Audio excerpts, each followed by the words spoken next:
बघा सकाळी 3 वाजता ही दरड एक कोसळली होती आणि 100-150 मीटर एरियामधून ती माती आत येत आहे.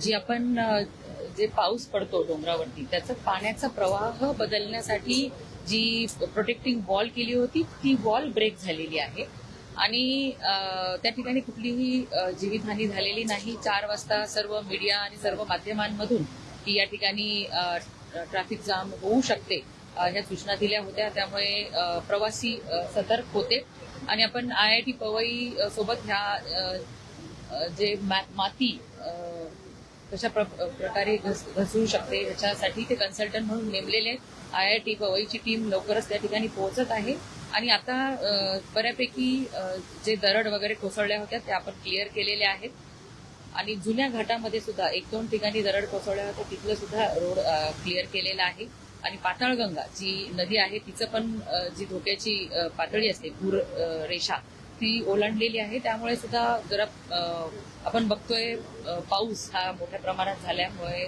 त्या घटना घडलेल्या आहेत. यामध्ये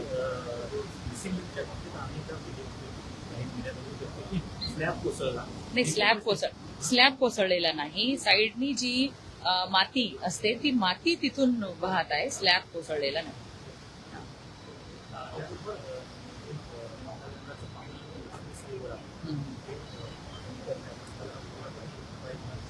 उपाययोजना चालू आहेत. बघा पाताळगंगानी त्याची जी पूर नियंत्रण रेषा असते तिची रेषा ओलांडलेली आहे म्हणून अतिवृष्टी त्या ठिकाणी झालेली आहे आणि आपण त्या ठिकाणी पाणी काढण्याचं काम चालू आहे.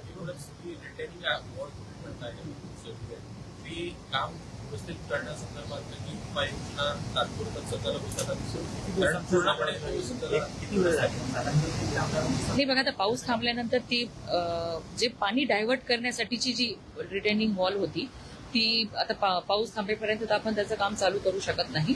परंतु बोगदा किंवा स्लॅब असा कोसळलेला बिलकुलच नाही. आता ट्रॅफिक तर सुरळीत झालेली आहे तरी सुद्धा पाऊस थांबल्यानंतर ही बाकीची कामं आपण पूर्ण करून घेणार आहोत. विरोधकांकडे एक आरोप सुद्धा केला जातो की भ्रष्टाचाराचा आरोप सगळ्यामध्ये केलेला आहे.